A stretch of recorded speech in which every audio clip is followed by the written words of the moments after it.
I'm Katie McKinney. I'm the founder and the head of school for the Classical Academy de Lafayette, and you've joined our history series tonight. Each month we're getting together and we're diving deeper into some wonderful ideas or historical events and cultural ideologies, and tonight will be no different.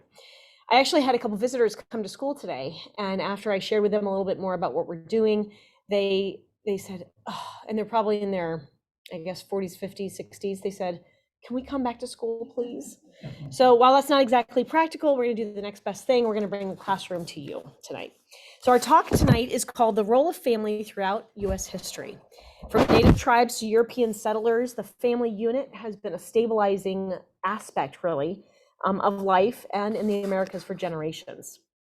During this time, the emphasis on strong family units has been encouraged through local traditions and subsidized by national tax policies. What makes the family unique is the dynamic combination of constant migration, evolution, adaptation, and intermarriage. There have been plenty of bumps and challenges and even sad events throughout our history, not the least of which is the treatment of slave families. But the unique strength of the American family, it remains a critical part of the United States national DNA. And I'd say too, it's under attack right now, which is something we're working on daily here at Cal. I can speak to that later if we want. So our speaker tonight, as you know, Keith Preston, is a member of the American family. His two grandfathers both came to America from Scotland when they were elementary age at the turn of the 20th century. And actually one served in World War I. His maternal grandmother, was the daughter of German immigrants who met in New York City in the last years of the 19th century. And they spoke with thick German accents, and they were only allowed to speak German at the dinner table. Otherwise, they had to speak American, as they were told. His paternal grandmother's ancestors came to America soon after the colonization of the New World began, and probably were, at some point, slaveholders of a Maryland plantation. As I said, he is a member of the American family with roots, skeletons, triumphs, and tragedies. Growing up, he heard how his great-grandfather Max had a song written about him, and it was, quote, being the leader of a German band, and it was in Central Park. His grandfather loved America, but he was also beaten up by some punks during World War I because they heard him talking in his thick German accent. Tonight, we're going to explore in broad strokes the story of the American family over the 400 plus years that we've been on the North American continent. I'm very looking forward to this. So please help me welcome Keith Preston. Thank you, Katie.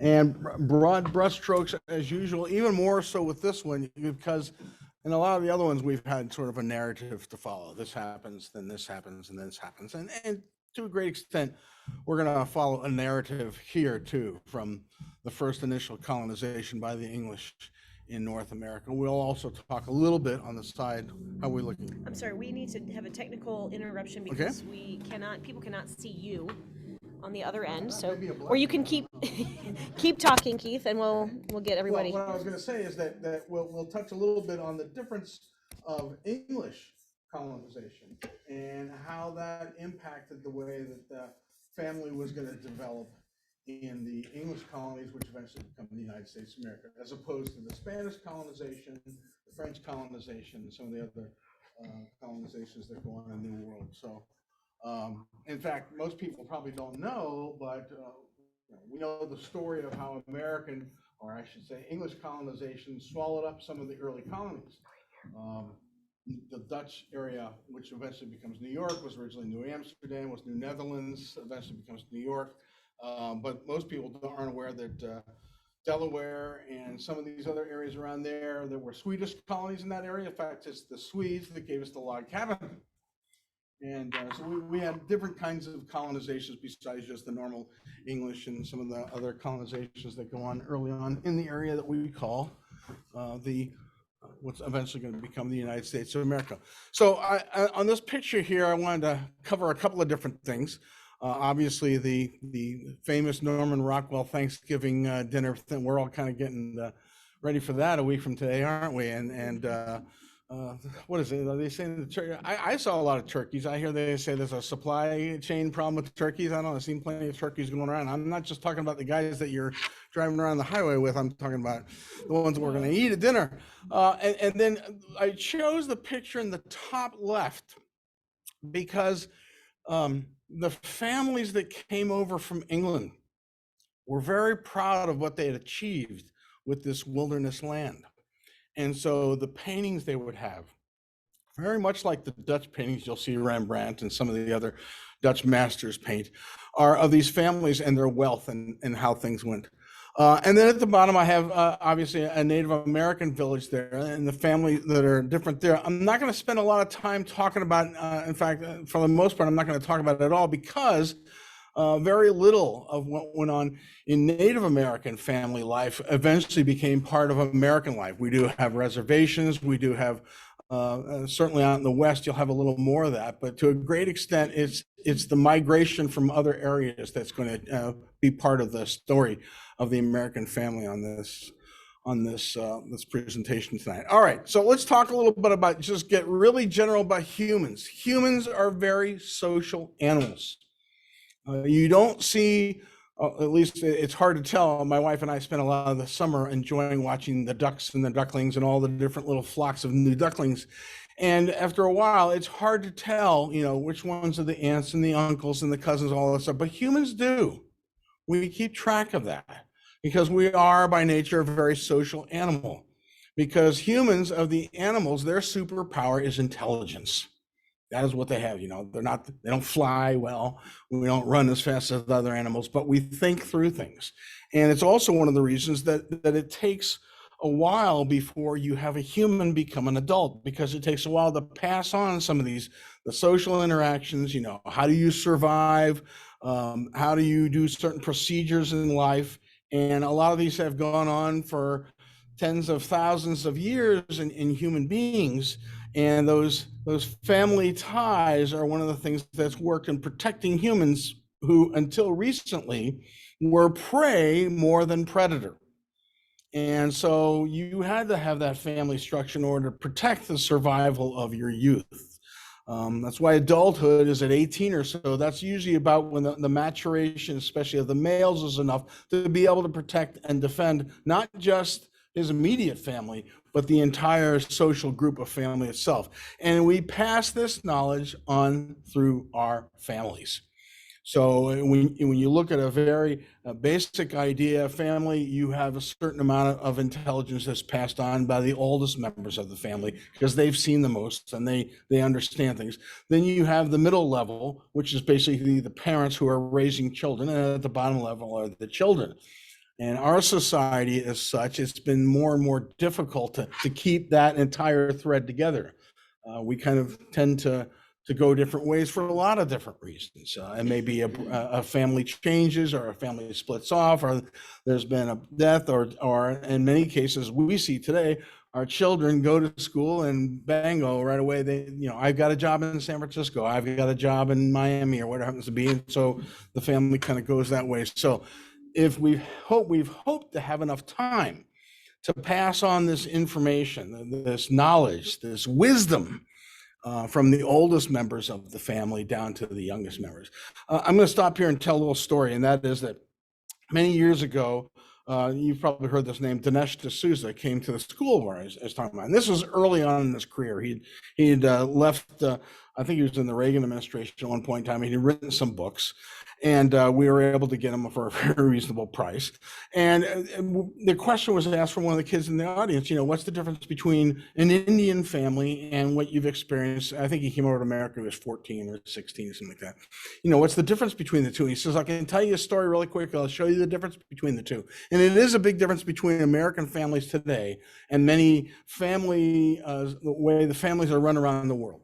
He says, I'll give you two families. One is an American family and one is an Indian immigrant family, like mine, he says. He says, we decide we need a new pair of shoes for my daughter. She's like 8. And so we go in there, and the mother says, you want to look at some shoes? And the little girl goes to a pair of shoes that she really likes.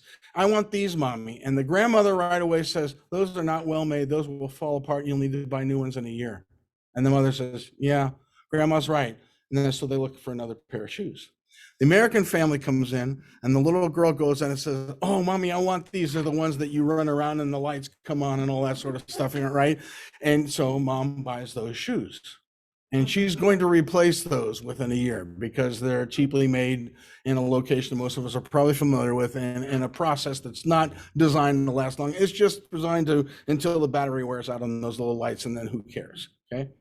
And so that's the difference, is that in a lot of times in the family here in the United States, we want the little girl to get what she wants.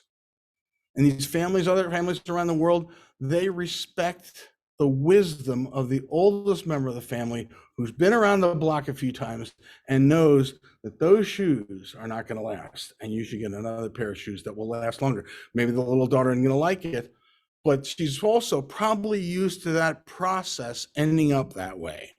That the wise member of the family, usually one of the older members of the family, is the one that everyone's going to listen to because they've been down this road before. Okay, so moving on from that, and there's another thing, we forget this sometimes. Both genders, and I would get in trouble in many scholastic institutions for saying both genders, but not at this one, unfortunately, have a role in this raising. Each one of them has their own role to play. That doesn't mean they only have that role. These days, we tend to sometimes we'll do some, call an audible, and someone else will they'll switch roles in some ways. I've got to go to this meeting, and can you take care of the kids and that sort of thing? And we all know how bad some of us are at that, saying myself. But the fact of the matter is that both genders have important things that they bring to this raising, this socialization of the children that comes through this family situation. All right, let's go back in history now. When we started having European colonists come to, and remember, they called it at that time the New World. Now, it doesn't mean there weren't people already here. We kind of had them in our first slide there. But the fact of the matter is the European colonists have come with a mission. And the mission is not like the inhabitants are already there, which is, yeah, we want to survive, we want to reproduce, we want to have more children, we want to build up our community. The European colonists have all come with a mission, one way or another. The Spanish came mainly to plunder, and they would admit to that today. The French came mainly, you had a few hardy souls to say, hey, I can make a killing going out there and getting all sorts of beaver furs and such. The English saw themselves as sort of planting the flag of their nationalism in the New World, and that eventually was going to be part of the capitalist rise of the British Empire. The colonization that happens here after the 16th century in England is, okay, now we're in competition. We know the armadas already happened. We're always having a war with France every once in a while. All right, we need to go to this new world, and we need to make it work. So the British colonial America has its own procedures as to how this is going to go. The French colonial process is very different. And the reason you only have some of these trappers and the such is that there was no incentive, if you were French, to go to the New World. Only people who were in good stead with the king and were considered to be good Catholics were allowed to go to the French settling areas of the New World. So not many people went. In Spain, you could be rich. You could come back like Pizarro. You could, Cortez. There's a whole list of guys that have been successful. So you're thinking, I'm going to be the next one. America's, which is the English settlement, is going to be very different, okay? The French and the Spanish both oftentimes would intermarry with the natives. So you would get, for instance, our most famous one we talk about is Sacagawea, the woman who helped be a guide to Lewis and Clark. Sacagawea was, we say, her husband. He owned her, he bought her. She was a Shoshone woman who had been captured by another tribe. And Charbonneau got her and said, okay, this will be my wife. And he had a child with her. She goes out with a child. This was typical. The French had no problem at all intermarrying with the locals. Same thing with the Spanish. Did not happen, for the most part, with the English. Okay, and we'll talk about why in a little bit. So the Spanish and the French both intermarry. The English practice what is called the plantation system. And actually, we were not the first place that they tried to do this. Okay. They started with the plantation system in, of all places, Ireland.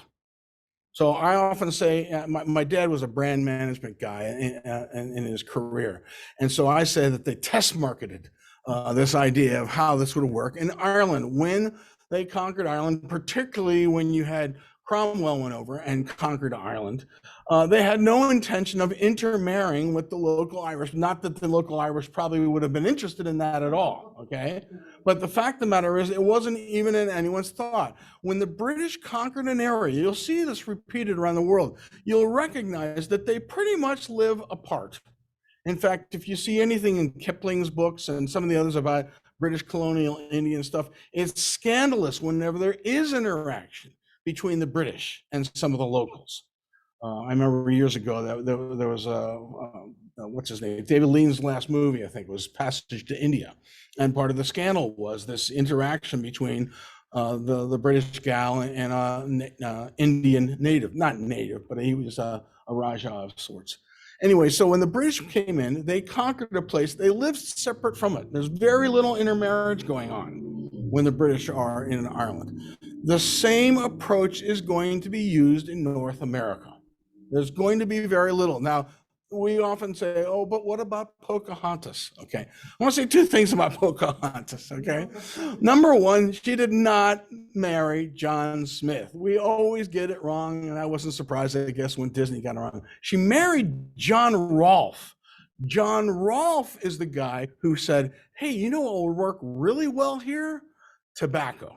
And we'll take some of the other strains that the local natives have of tobacco, which is really strong and powerful, and which means that the impact of the nicotine will be higher and also is more addictive. Sound familiar? So that's who she ended up marrying. And that wasn't, I'm falling in love with you, you're falling with, we were at war with the Powhatan Indians. I say that war, the English were having battles and wars with the Powhatan Indians. A solution, and we still use this solution into the 20th century, was to marry off one of your top guys to one of their top gals. So Pocahontas is the daughter of the chief of the Powhatan tribe. John Rolfe is the guy who's figured out how we're going to make money to make this Jamestown colony work. You marry the two together, suddenly peace breaks out, because you don't usually war in your own family. I say usually because I just got done with a World War I unit explaining to our kids how the Tsar of Russia, the Kaiser of Germany, and the King of England were all cousins, because they're all born from daughters of Queen Victoria. Anyway, so Pocahontas is an exception. She was a way to make a truce. That doesn't mean that they weren't going to have children, they weren't going to have a normal married life, but people didn't marry for love for the most part these days. It was about survival, or what would make things work, or could you make this partnership together work? There's nothing about my heart flitter flatters when I see Pocahontas, whatever. And we don't really have a good idea of what they look like. All right, to the English natives, the ones that are going to be the colonists here in America, they attached a term to those children who were a result of those few unions between an English person and a native. They called them half-breeds. We all remember Cher's song, about how terrible it was being a half-breed, but it's true. You didn't usually get those kind of disparaging terms if you were the result of an intermarriage in a French colony or in a Spanish colony. But you did in the English colony, because the whole idea was we're going to be a plantation society. We're going to live here in these plantations, and we'll have to fend off attacks from now and then from the local tribes, where we're not interested in intermarriage for the most part. All right. And again, if you do get any intermarriage at all, it's among the lower classes. And the biggest reason for that is there's a shortage of women. Most women aren't interested in going to the New World, and I don't blame them. It was not at all something that you looked forward to, unless you were, and this is going to sound terrible, but it's the reality of the times, unless you were desperate to get married. And then in that kind of situation, you would have women that would go over there. And of course, we know when we talk about the West and everything, you would have women who would answer advertisements in the newspaper in order to get married. If you come out here, I'll give you a spot of land, and we'll have children and all that sort of thing. And if you hadn't been able to find somebody, that would be something you would be interested in sight unseen. So it's not about race. Everything's made about race these days, I guess. But the fact of the matter is, it's about both class and culture. Particularly, English society was about class. That's one of the first things that we did over here in America as we became Englishmen who were colonists. Besides dropping all the U's and things like color and labor, I joke, is dropping the class thing. And there's a lot of reasons for that. In Ireland, another reason you didn't have all this intermarriage was the religious differences. You had, staunch Catholics in Ireland, and you had, basically Catholicism, but under Henry's rule and all his successors in Britain. In America, the British saw the natives as uncivilized. You would not want to align yourself with them. Think of all the Pride and Prejudice, Jane Austen novels and movies that we've seen, where all the worry is about, but what level of class were your parents? Am I marrying down? Am I marrying up? And the Americans, to a great extent, as they came over to the New World, the English colonists came to the New World, rejected that. And there's a reason for that. But they did want to keep the whole area British. They were patriotic. This was a nationalistic effort to colonize over the New World, and at the same time, an attempt to make money. And the British knew that in order to make this work, they would have to have families. They would have to have a line of your progeny to go forward. So one of the first needs was women who were marriable. And there was definitely a distinction between women who were not considered marriable and women who were marriable. And it usually had to do with the shall we say, the physical status of the woman at that time, whether or not they were considered to be marriable for these guys. And that's something that you had to happen because you wanted to be able to leave that business that you would come up with to your children and so on. So 1 year after Jamestown is founded in 1608, 1 year later, the first ship with marriable women comes over. And it's almost like there was almost a bidding war for that. And you didn't, again, this was not about, are we compatible? Do we like the same things? Do we like the same movies? It was all going to be about, you're here because you need a husband. I'm going to ask you because I need a wife. We're going to have children, and hopefully enough of them that we can make this business work. Because that business is what's going to be the future of what's going to happen with that family. And then, of course, when you have the pilgrims who leave originally from England, go for a while to Holland, and then eventually come to the New World, those are whole families that are coming there. And the biggest problem is that in those early years, they do not have the proper sort of resistance to some of the diseases they're going to have. They haven't got anything set up. You haven't had enough time to grow enough food to survive. So there's going to be a lot of losses in those first few years. And you're going to constantly say, send ships with more people that we can remarry in some cases, or in some other cases, first time married, or, have more families come over with children already as part of the deal, and they will come in there. Another thing that's going to drive English men, particularly to America, that you don't have as much, I told you why the French came here and the Spanish came here. You have a lot of English men are coming here because of primogeniture, which is the oldest son gets dad's business. So let's say you're a printer, or you're a farmer back in England, and you have 3 sons and 4 daughters. And I mean, they would have as many children as they want, because you knew the odds are that 50% of them might not reach maturity. So you're going to continue to have as many children as you can. They didn't practice birth control. We need children. The first son gets usually the whole farm, because it's not big enough to split among 3 sons. Then you each got a garden patch is what you have, because the farm's not going to be big over there. Most of the big good land is going to be owned by nobles or the king. So the second sons have a problem. And for centuries, what second sons did is they went into the army. And now there's another choice. Get on a boat, go to America. If you can fight off the Indians, there's lots of great land there for the asking.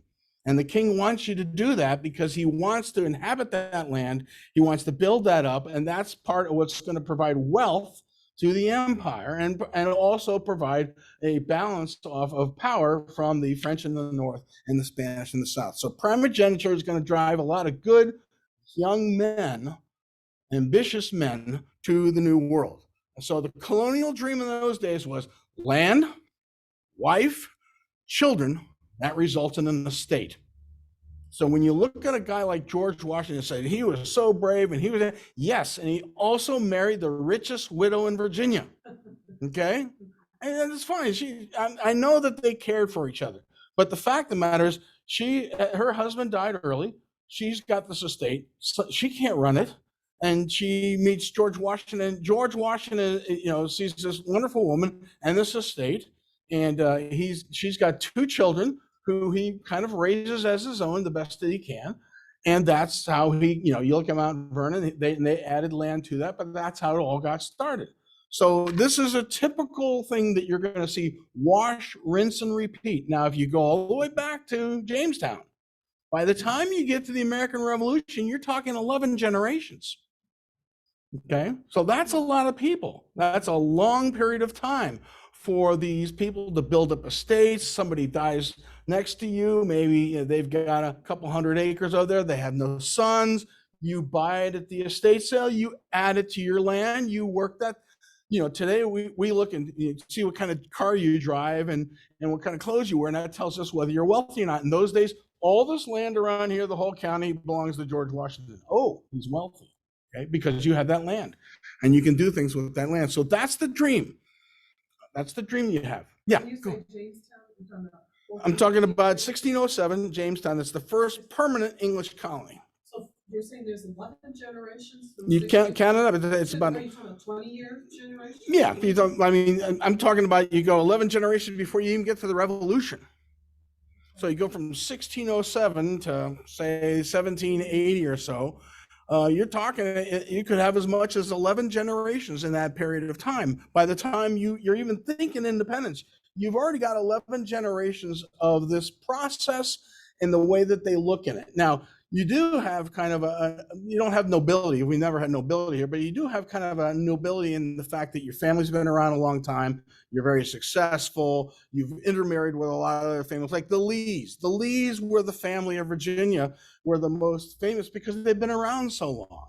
And we're talking about the original Lee that they talk about is the one that's involved in helping get Virginia to vote for independence and gets the whole ball rolling at the convention. And of course, down the line is Robert E. Lee. So the Lees for a long time have been a family of report, and because they've been so long and they've been successful and they've intermarried and they've had progeny. And so that family thing that you have there is that we've done this over this amount of time. We've done this over, starvations. We've done this over plagues. We've done this over Indian attack. We've done this over, changing in British law and trade and all that sort of thing. And you survive. When you come up to the Revolution, a lot of those families are for the Revolution because they see that all that they've built up for all those generations in the New World is going to be destroyed if the British start treating them differently than they're treating the businesses back in Britain. They'll be broken. And they know that. That's one of the reasons why they risk their fortunes as well as their sacred honor. Am I making sense here so far? Okay.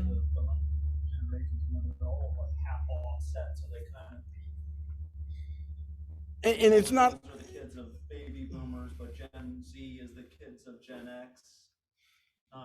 And these generations really more like 15 to 20 years. Right. It's not unusual to have a 14-year-old actually have the authority to do certain things there as a man because, that's where you are, maybe. So you don't wait till they're 18 or something. This is something we've kind of come to more recently. All right. So why are families so more important in America? First of all, unlike all the places back in Europe, some of those places have been owned by the same family for hundreds of years. You come to America, you come to a new plot of land you know nothing about. You got to find out where's the water, okay, and what's this soil? Oh, that's good. So I'm gonna have to clear all this land. You have to tame the wilderness, and for that you're going to need labor. And your number one labor is going to be your children. That's why you want to have as many boys. It's not a patriarchy thing. It's just they've got to do that work. And that's a lot of work. And then you don't know how many you're going to lose. And you do. So the farther south you go, particularly, they don't know what's going on when suddenly somebody gets sick. Remember, these guys, when you get sick, you bleed yourself in those days. That's how little they know about what's causing things. They're thinking, when somebody gets malaria, it's because the gas in the marsh is causing this. They don't know it's a mosquito. So it requires a corporate approach in order to make the family system work. Each member of the family must demonstrate certain skills for them to survive. And so children at an early age are basically apprenticing within their families to learn certain skills to help out, especially if at some point in time, either somebody's down for a while with a disease or you lose somebody. And that's also why, we look at this we think they're really harsh when the wife dies in childbirth and before she, the body's almost cold, he's going out and marrying somebody else because somebody's got to raise those children. Well, why can't he? Because he's working in the field. He's clearing the place. He's got to protect it from Indian attack. All those sort of things. He's got to protect the family unit. So each member of the family must demonstrate skills to survive, and it's important to have many kids because that's your workforce, and only a fraction of them are going to survive to adulthood.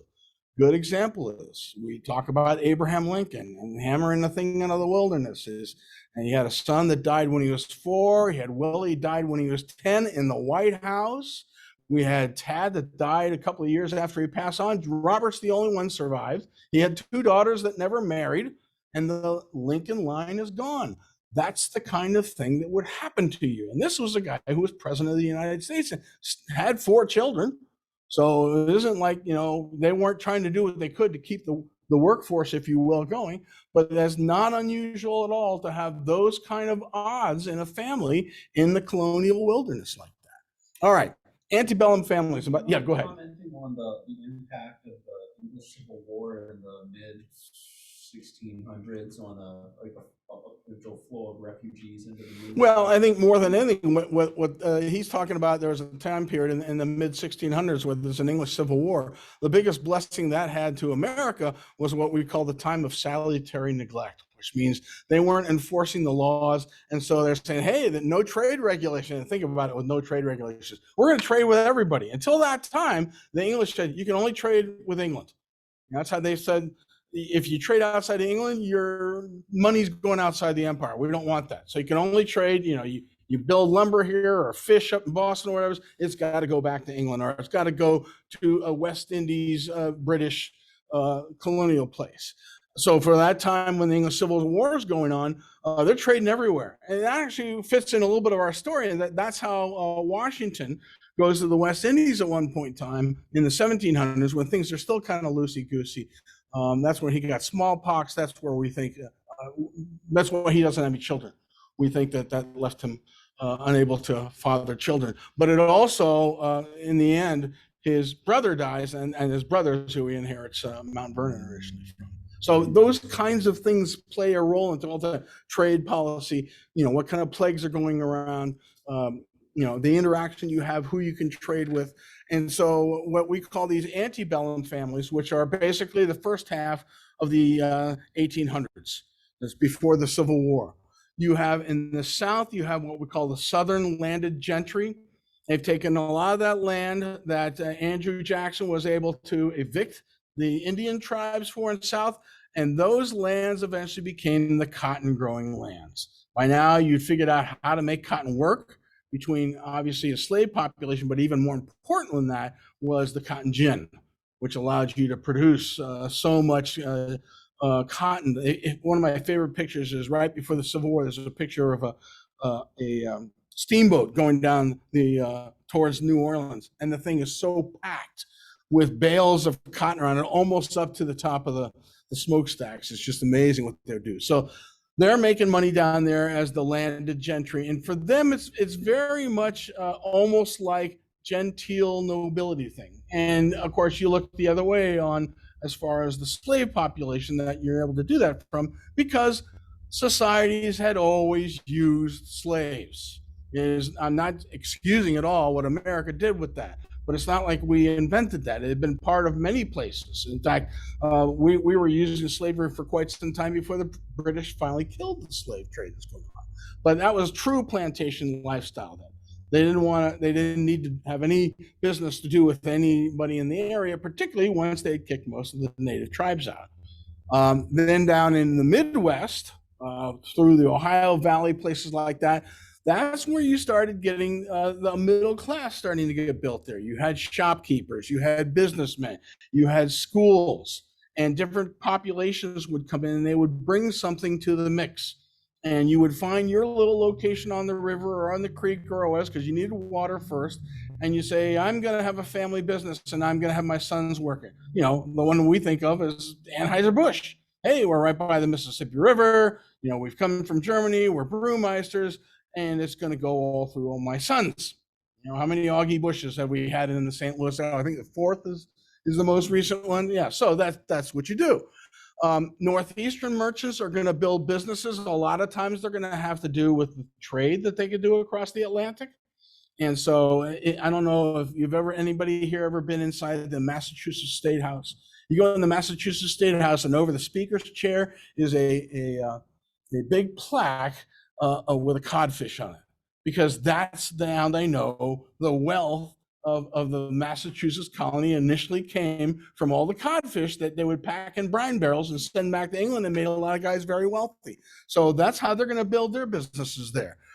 Those can be passed to more than one son under the law. We're not going to do it like the British would say, only the oldest son gets it. No, you can split it up however you want. And how many businesses have we seen that say, you know, Jones and Sons Incorporated? That's what we started doing. So it was a change that we were making to the English system, that we wanted that family business to be not just the oldest son. In fact, oftentimes now the oldest son's not very good at it, you know, but the third son down there, he's really good at it. The Corleone family. Fredo was no good at it. Sonny was a hothead, but Michael knew how to run. I know. I use a Godfather reference. What is it? They say that's the Tai Chi of business. Okay, let's talk a little bit about the slave families, because we've heard all sorts of things about it. My favorite source on this is the information that Thomas Sowell has dug up over the years. The fact of the matter is, married slaves were a source of funds for the slaveholders. So they wanted to encourage them to have as many children as possible. Their inventory, the children are, whether they're going to be used on that plantation or it can be used to raise money for something else. It's a terrible thing, no question about it. But that's the goal that was originally set there. But slaves on their own built their own families. And in many ways, they stayed very strong together in spite of all those things that are going against it. And they had to change the vows in a slave marriage because of the reality of that situation. The vows said, till death or distance do you part. And so obviously they could be sold off. All sorts of things could happen within a slave family. The amazing thing is that many of them took the given names of the family there, or maybe somebody that they had developed a fondness with or some sort of connection with, and would take on those names. But after the Civil War, when emancipation happened, there were many years, many misspelled, looking for their family members all over the South, trying to find where they'd been sold off to, or whether they'd gone off somewhere else, or what they'd escaped, and trying to reconnect. So it's amazing what slave families were able to do during the time of slavery to try to hold together that family. Immigrant families, both before and after the Civil War, each time we get a big wave is going to change America. In the early 1800s, you had the potato famines in Ireland, and next thing you know, tons of Irish are starting to come over here, and they're writing back home, and they're saying, you know, hey, things are pretty good over here. There's work to be had, and there's food to be bought with it, and we've got a place set up, and we've got a whole community we've got set up in that area. And so next thing you know, there's a flood of Irish coming in. Now, the people who were there did not care for that, and particularly in certain areas where they grouped together. But the fact of the matter was, they had large families. They were Catholic. They had large families a lot of times, and they worked hard. They may not have been very educated, most of them, because they had no money. And in those days, you had to have money in order to get an education. But they are the ones that built the early canals, built the roads, built the bridges, a lot of the infrastructure, we've heard that word a few times lately, in the first half of the 1800s was through Irish. And that sign there is a copy of a real sign that showed up in a lot of places, especially after the Civil War. Irish need not apply. So that to me is a reminder that regardless of color, or your skin might all look the same, but they knew the difference between one group of people and another, and prejudices had already built up. And so it was hard a lot of times for them to advance themselves. Irish had a reputation in those days for working hard and playing hard. And because they could be tough, we kind of laugh about it now, but I certainly used to see cartoons and caricatures in the mid 20th century of policemen always having an Irish accent. Well, they were policemen because they could take a punch and they could handle rough stuff. And, they wanted to keep their job and they would work hard. And so it was very typical that a lot of times your Irishman might be a guy who had fought in the Civil War and came out of the Civil War with some skills that he'd learned. And he said, I want to help my community and I want to be a policeman. As I said, very little education, a lot of manual labor at that time. The Germans that came in the 1840s and 1850s made a big change. That's when you started getting, you look at almost every major city in the Midwest along north of the Ohio River, and every one of those towns has 3 or 4 or 5 local beers that had probably been set up by a German family back in the mid 1800s. Certainly, Anheuser-Busch. When I lived in Cincinnati, there was Shaneling and Hudipole and all these others. And so that's one of the things that they brought. And then they would pass that down to their families. And the children would run that business with the ideas. My great-grandfather built this. This is the family business. We're going to be look out to marry the right kind of people who know what they're getting into by joining into this family. And that's going to allow us to continue to survive and thrive. And also, the other thing that Germans brought in was they had many of them that came over here because of politics. It was in some cases it was the politics was so bad, if I don't leave, I might not survive, and so I'm going to go to America. Yeah, go ahead. That's your family, okay? All right. Mine came after the Civil War, but it was the same kind of thing. Yeah. And the other thing is that they brought is that they were educated, very much so. They were middle-class educated people, and many of them had enough in education that they came to America and they go, who's the English teacher? Who's got the school going? We don't have one. Oh, okay. And then you set one up. So you had a lot of schools that got set up during this time, and that became a family business. Okay, you would run the school. Your daughter would teach the little kids. Your son would teach the older kids, and as time went on, that became a family business at all. And religious beliefs were very strong.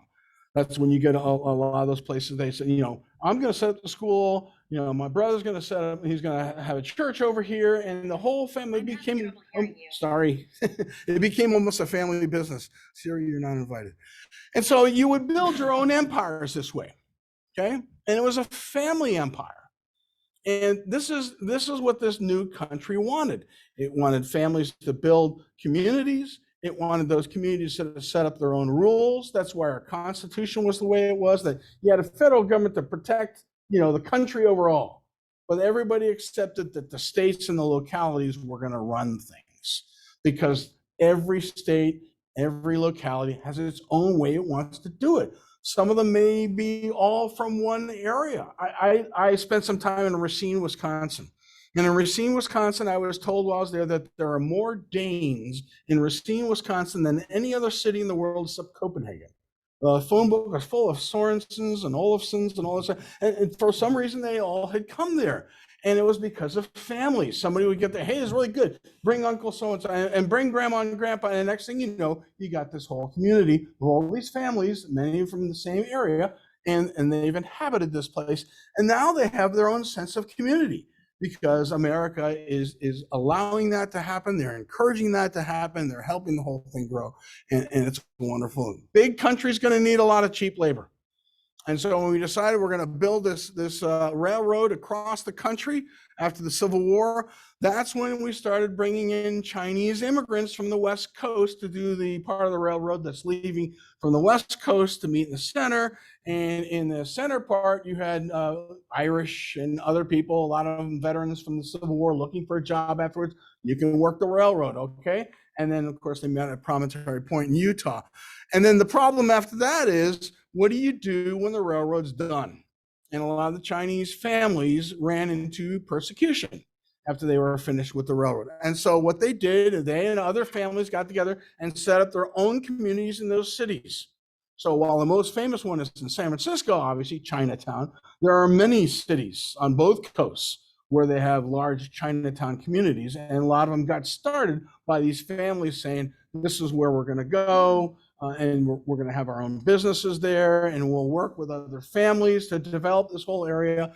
And they became very successful there. Slavic families that started coming over in the late 1800s, early 1900s are bringing their own hierarchies there. You know, this is the person who takes care of everybody here, and we answer to him, and he will do the necessary interfacing with the local communities, the local people that you have to get things done, whether it's the city organizer or the mayor or whoever it has to be. So they have their own hierarchies.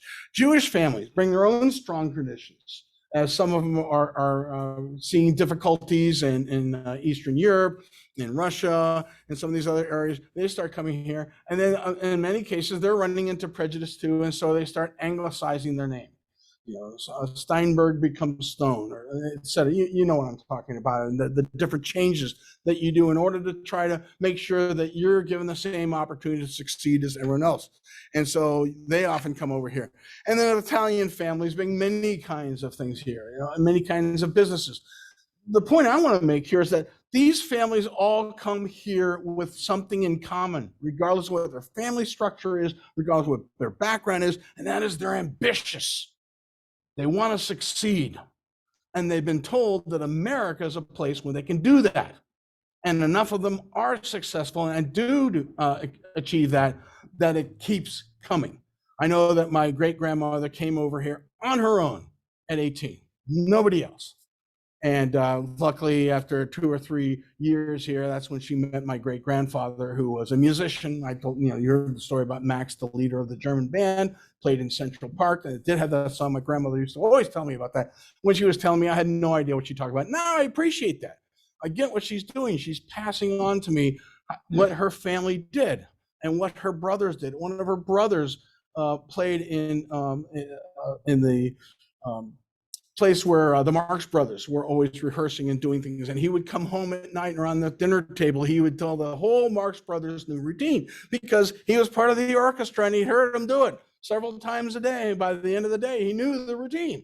So these are the kinds of things. And the only thing I remember about him is when I was 10, he sent me a birthday card with a $5 bill. You know, who's that? That's Uncle Nandi. Who's Uncle Nandi? You know, that kind of thing. And then I'd hear the story. And I'm grateful that I remember the story because it's fun. So you have all these very resourceful, ambitious, talented people who worked hard and knew that here they could make it happen. Here, they would not suddenly, oh, you're this, we're going to throw you in jail. Oh, you're this, we're going to deny you this. Did they run into problems like that? Sure they did. But generally speaking, they were able to find a place where they not only were able to succeed, but a lot of people say, oh, goodness, we needed a cobbler. You know, we had no cobbler in town because it's such a big country and it was still growing and new towns and cities were being set up all the time. All right, religion and family life. This is something that's always been a special part of America. When I teach colonial history to the kids, one of the things that they're not being taught about today, I think is really important, is that some of these colonies were set up specifically for that. I mean, William Penn of Pennsylvania was a friend of the King's. He was also a Quaker. In Massachusetts, they hung Quakers. But in Pennsylvania, you could go and be a Quaker. Maryland was a protected place for Catholics. A lot of Jews came early on to Rhode Island.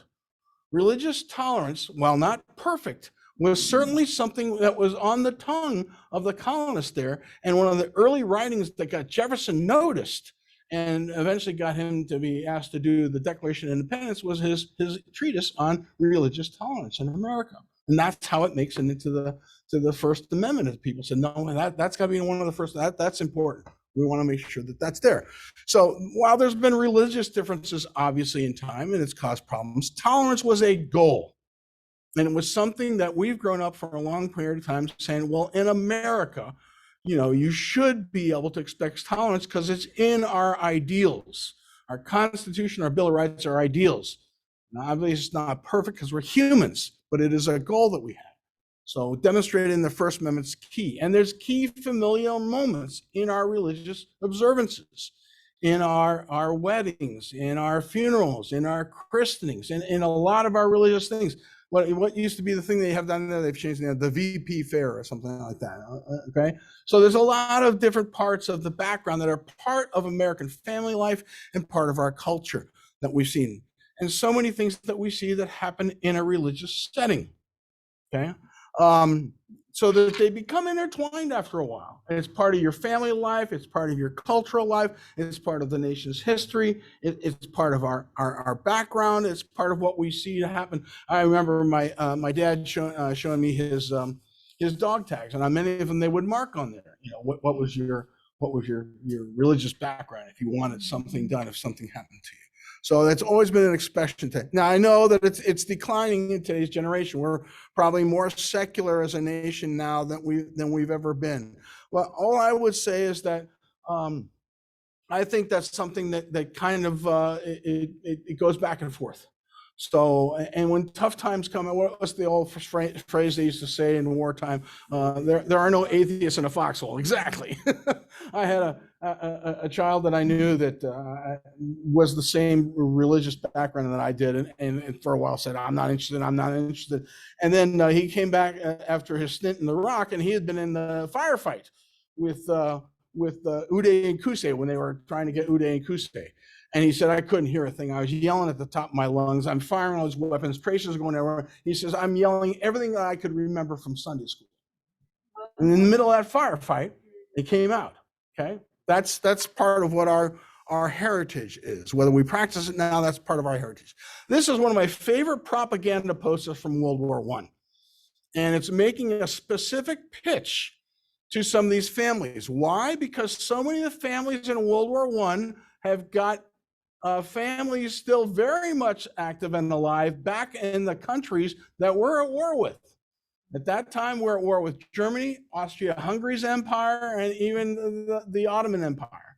And so they know that, okay, how do we approach these people without saying, we got to kill the Hun because, your uncle may be fighting for the Hun or whatever it is. And so remember your first thrill of American liberty, your duty, he chose these words well, is to buy U.S. government bonds. Yeah, I'm not asking you to go shoot at your family, but you can help your country by buying bonds and helping us win this war.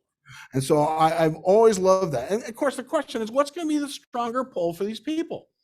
Their feeling of unity to their family left back in the former home country, or their new sense of national patriotism for the country where hopefully they've made it happen. That's what they're saying here. Your first thrill of American liberty, and they're also implying, and you've done pretty well. So lend the country some money so we can help win the war. So it's also in the end a plea, obviously, for your children to be recruits, but more than anything, give your financial support as thanks for the country. All right. Family ties got us through the Great Depression and the war. I'm sure most of us here have heard stories. I know I heard stories in my family about how sometimes somebody had to drop out of school, somebody had to, work double time, all the things that had to happen. So your family had to pull together. Your family had to pull together. My mom told me that her dad never lost his job. He got his pay cut several times, but he never lost his job. But she remembered that just a stream of relatives that she'd never seen before, who had a week, 10 days, whatever, sleeping on the floor in the living room while dad was downtown pounding the pavement looking for a job in New York City. She lived in New York City. So the pride of families in service. Some of you have probably seen, before, the little strip that's hung in front of a door with the stars on it. And it made me immediately think of, I don't know how many of you know the story of the Sullivan brothers. That's actually kind of how the Saving Private Ryan thing got started. When the Sullivan brothers all went down on the same, I can't remember, it was a destroyer or a cruiser or whatever, but I'm sorry? Cruiser, yeah, in World War II, early on in the Pacific, they made their decision then that never again would we allow all of them to be in the service at the same time, so that you wouldn't suddenly have a situation where somebody lost all the children. So, but that pride of your family, we're supporting the war effort. And by now we're starting to get a more multi-ethnic. Now, obviously at this time it's still a segregated military.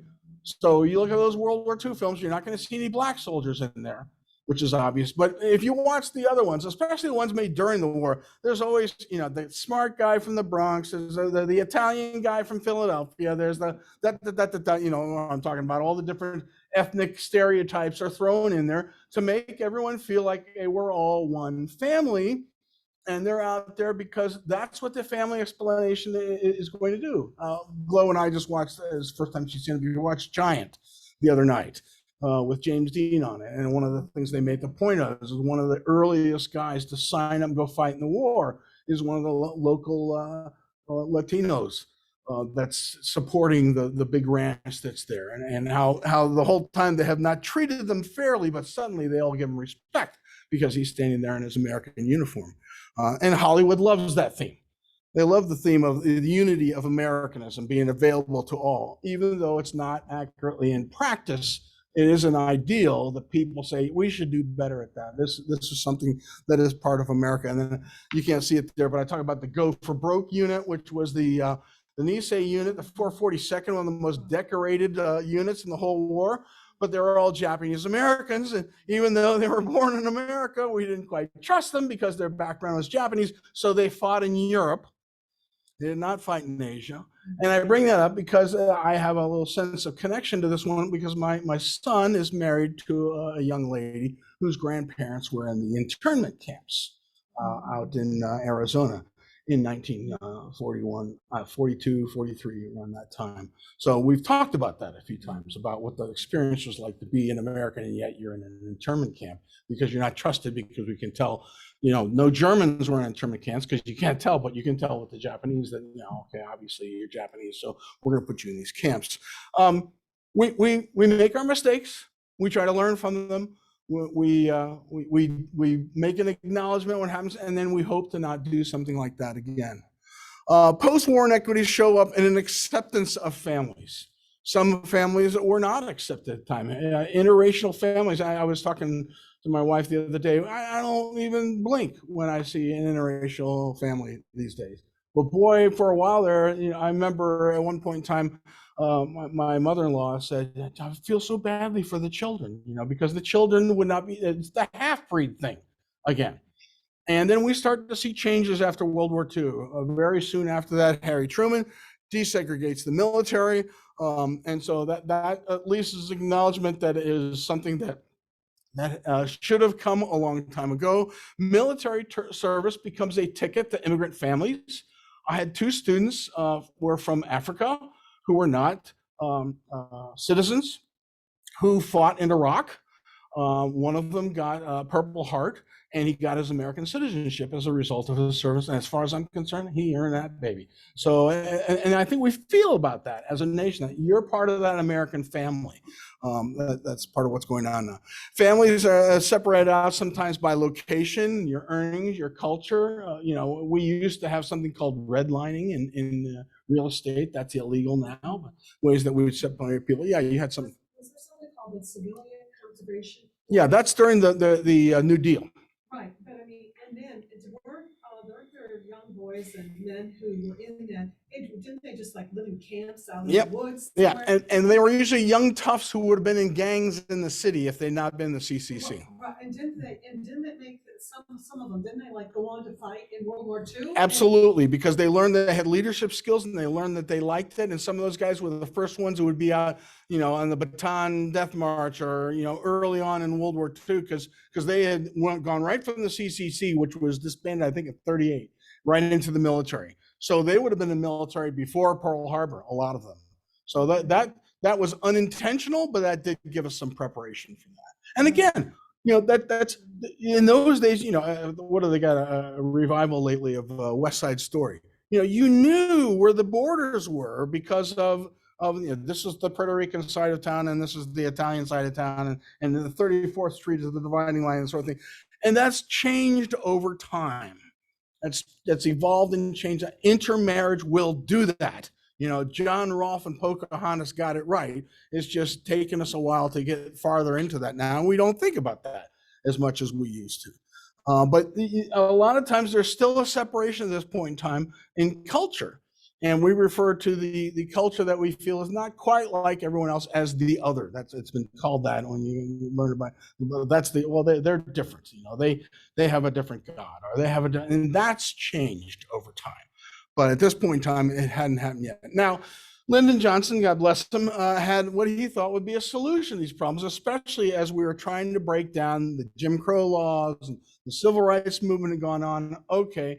And we have a problem in some of these families. We have a rise in unwed mothers, and we want to do something to help these unwed mothers be able to survive. And that's where the Great Society comes in. So Uncle Sam's money was somehow going to be a replacement for deadbeat dads. And unfortunately, many sociologists says it had exactly the opposite reaction, that instead it encouraged men, don't worry, you don't have to take care of the family because the government check is going to come to take care of the child and the mother. And many people think, again, I go back to Thomas Sowell, who's done a lot of research on that, said that did more to hurt Black families than slavery and Jim Crow and some of these other things. And now I'm sure that's debatable, and I'm not going to get into a debate on that now. I just think that we're going to start having this discussion over time as to whether it's really working or whether it's counterproductive. Oh, it's full of facts. Yeah. That's my favorite quote. Is he used to be a Marxist, yes, and then you became something else, yes. And what changed your mind? Facts. That's all he says. Facts. Anyway, Sowell. Read anything he's ever written, and it will change your life. Well, I'm teaching economics the next term, and we're going to use basic economics. Yeah, that's a good one.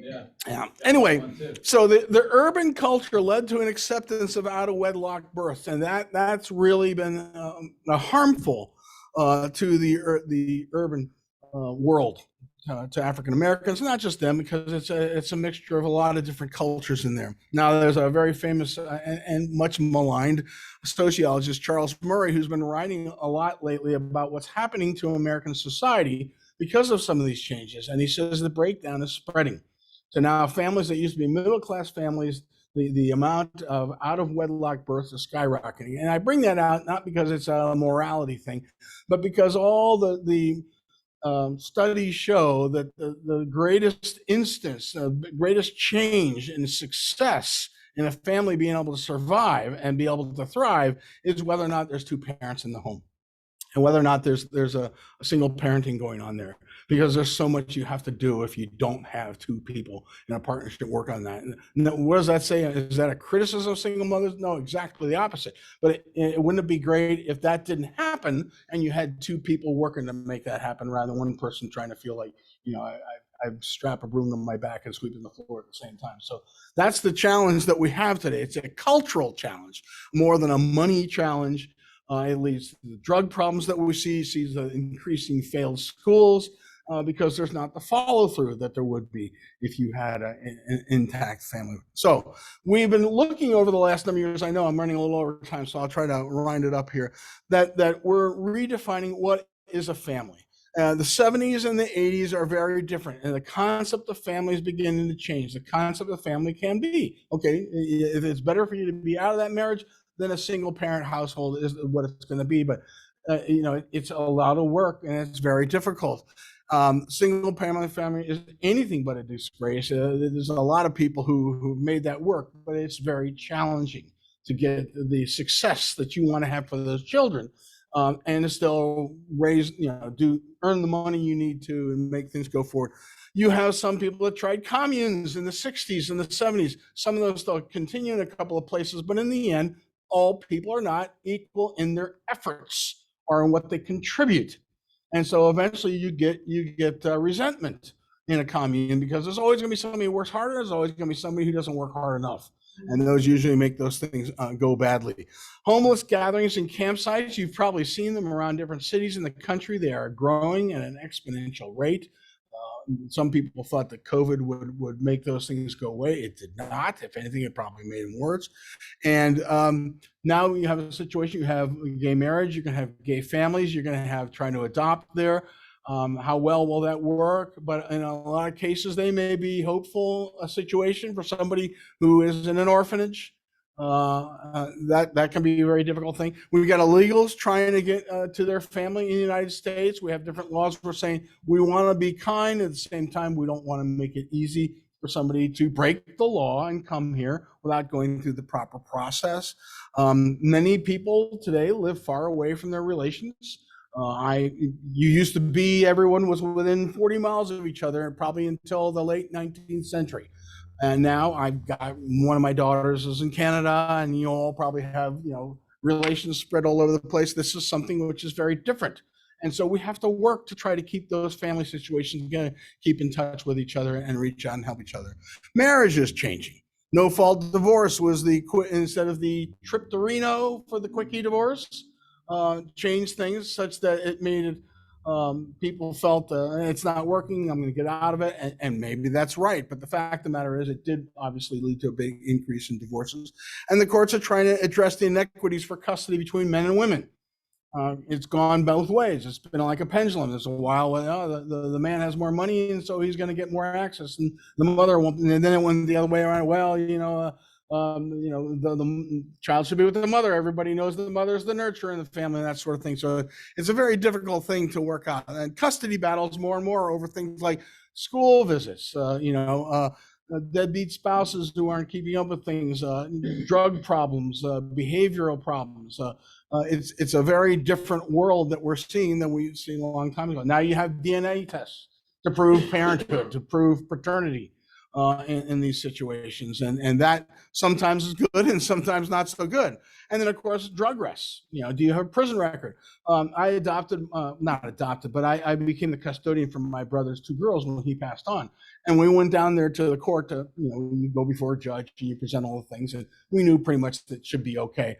But when we're down there, we look at all these other situations, and a lot of them are nephews that are taking uncles that are taking care of nephews because mom and or dad have drug problems, or haven't been seen in a while, or don't have a job, and it's this family breakdown that's causing these problems, and you got a lot of grandparents raising children now because of some of the situations that are going on with some of these families where the mom or dad can't help it. Now there have been cultural and government attempts to basically wear down the nuclear family, and it's very straight out. If you read Karl Marx's writings, one of their writings to do is to get rid of the nuclear family because the middle class is the problem. We want a proletariat. We don't want a middle class. And so the way to attack that is to end the nuclear family. And Black Lives Matter, which was a Marxist founded organization, added that in the part on the right there is added that as part of their original website. They've taken it down since that was pointed out on some news services over the last number of years. But again, government is kind of seen by people as the new form of modern family. Another example of this, I think, of the 2012 campaign, where the life of Julia under the government that was seen by the Obama campaign as the future went from almost cradle to grave. The government had some way to help Julia achieve all her goals in life. And the fact of the matter is that a good thing or a bad thing? We even I've seen some videos rolling around that kids are taking with their cell phones. Some instructors telling them they've got to teach them properly because some of you have parents who are really stupid. And most of us wouldn't expect our teachers to talk that way about parents in a classroom, but we're living in a very different world. So what is today's American family? We've seen a lot of changes over the last several decades. The fact that gay marriage is accepted, I think you're going to probably see more adopting, more surrogates helping out. Is that good or bad? I think that's, once again, going to be an individual situation, but it's something we're going to have to adapt to as a society. The interracial marriages that used to result in shunning children, we don't see that anymore. people don't see the child as having anything to do with that. And besides, the race thing is less and less becoming a problem for people. And many have found it so difficult to find a partner who sees marriage the same way they do, that they're going outside of the country to have marriages. So we see Asian girls who are willing to come marry sight unseen. Certainly Russian brides were a big thing for a while right after the fall of the Soviet Union. So a lot of foreign brides coming into the United States, and many of them bring their own traditions, which are going to be part of the strategy in the United States. I'm going to end with this particular slide here today. The question asking, and obviously they're a bit loaded questions, has the government overstepped its bounds? And the results of the Virginia election were certainly very interesting. Everyone's reading the tea leaves the way they want to read them, I think, to some extent. But the fact of the matter, I think maybe Mr. McAuliffe might have wanted to take back his statements about parents not having anything to do about telling the state how to teach their children. The vaccine mandate is something that's part of that. Our family has made this decision. Our family is going to be allowed to make those kind of decisions on their own. And increasingly, we're going to see the list. I remember, I think when I had my kids in school 20 years ago, there was maybe 2 or 3 shots. And the last one I saw from one of the Parkway schools, I don't know, it's 10, 12 shots or something like that now that it's more than that. Okay, I know each time I look at the list, I go, when did this happen?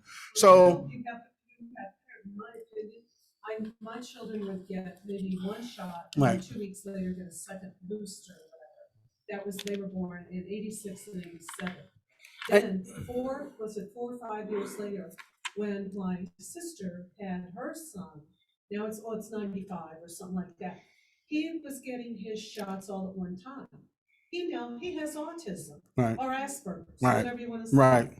So, and then I hear about parents, and they take their child, and you know, 1 or 2 years old, however, and they'll get 4 or 5 shots in one doctor's visit. Right. Well, the real question we're coming down to here is, are we at the European model? And here's why I say that, because the European model is the more and more that you count on the state to be the source of funding or permissions or setting up institutions where your children's futures are going to be involved, schools, trade schools, institutions of higher learning, then the state considers the children theirs because they're paying them. Well, I know that, but I'm just saying that's what's happening. And we're starting to, wonder whether that's happening here in the United States. And so if the government's paying, the state believes it has the right to make those decisions. Now I've just given you some examples from the past, and all these people, one of the things they loved about it here was there less of a state involved in their lives than when they were back in Europe or in China or where it happened to be. Are we that kind of America now? And that's the question to be asked, and I'm happy to answer any questions if you think I should. Yeah, go ahead. What about some anomalies like Mormons, where it used to be the case at least one man could have, 14 women? That would seem to do 2 things. One is throw a monkey wrench into the family, and number 2, there'd be 13 men who go without wives. Right. There wouldn't be state. You notice that they gave that up when they applied for statehood from Utah.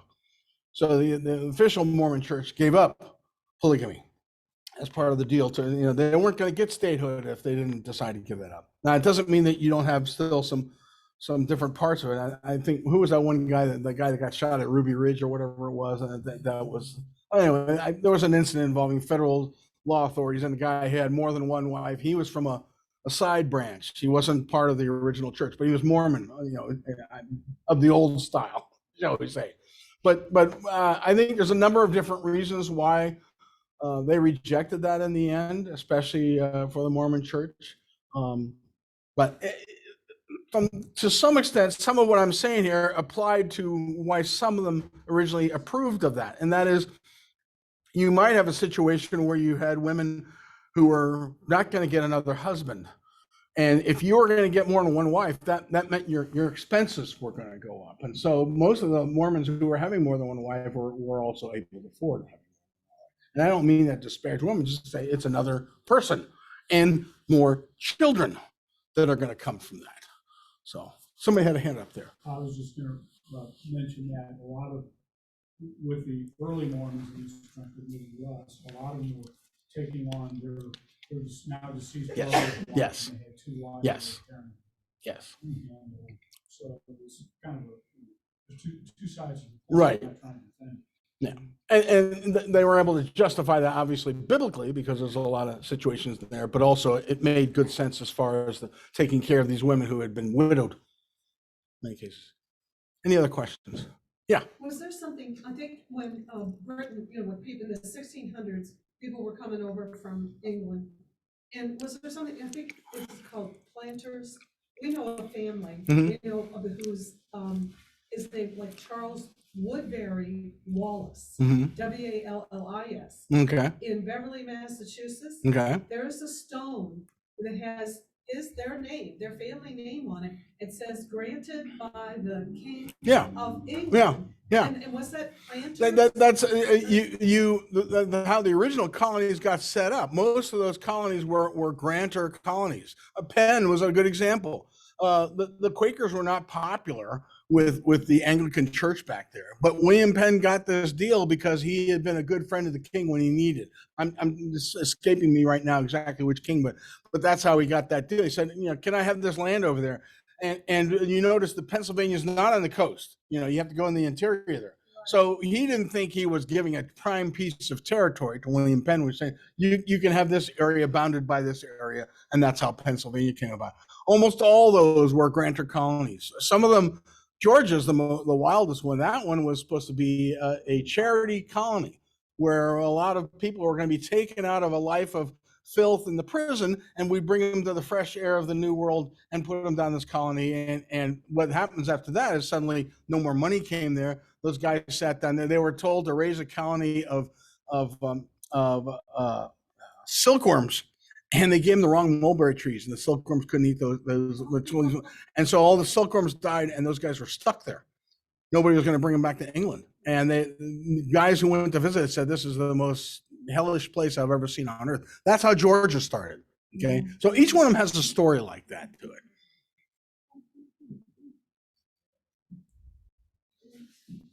Thank you so much.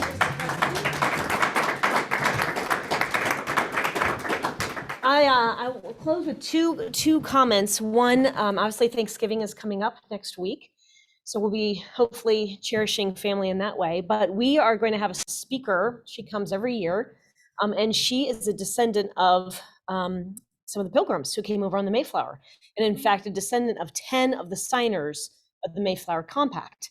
And one year, actually, was our first year. I had my students at the time, 5 of the 9 that we had, do deep dives on 5 of the 10 descendants that she was connected to. And when she came and spoke, they all knew of these 5 descendants, but they had no clue she was connected to some of them. And one of them happened to end up being a murderer. He was later banished. But others have fabulous stories. One was washed off the Mayflower. Another wave brought him back onto the Mayflower. And so when they found out that she was connected to these people, they just, talk about live history. It was really fun. The other thing I was going to say is that she'll be here on Monday for our virtue talk. We always do it the day before, or the week of Thanksgiving. What time? 8:30 a.m. So yes, so we do that every Monday. We have a virtue talk. The other thought I was going to share with you is that part of my secret agenda, ever since I started Cal, was to find ways to pull the family unit together, because I do feel it's under attack. Not only are we incredibly busy, we have hardly time to sit down to dinner, but we have a huge disconnect, a chasm, especially in education, between the parents and the teachers, as we saw in one of your slides there. So the teachers seem to, not all teachers obviously, but there seems to be this ideology that leave the teaching to the teachers, and parents, you don't know what you're doing or talking about. And having been in that situation where I've been a teacher and obviously a parent, I want the two to be fused together. And so what we do to amend that is that whatever we teach in the classroom tonight, we bring it to you at night. We also have been teaching our parents the phonics. And the other thing we do is we take our parents on the field trips that we go on. So we encourage, Keith and I did a field trip pre-COVID, I guess, right before COVID, to Tennessee. We've gone to Kansas City. We'll probably do Kansas City again this year, but we invite the parents, and then we have a fabulous lecture for 45 minutes the morning of.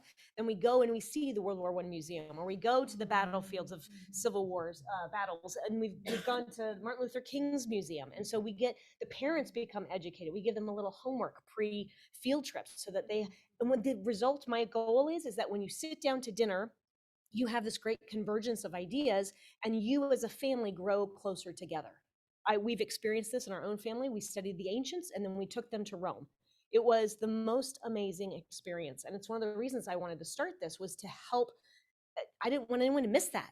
That experience to grow with your children it's almost spiritual, and you can't put a price on it. It's too special, and you'll forever be changed as a family, enlightened in the process.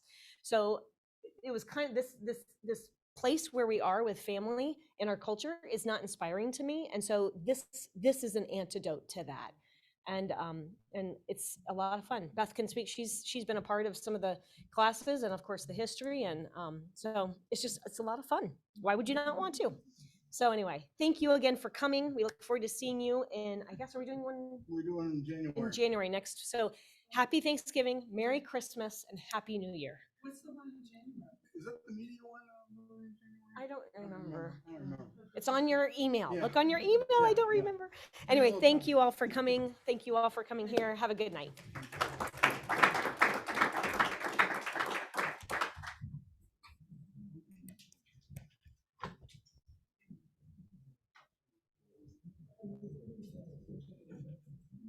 Oh, sorry.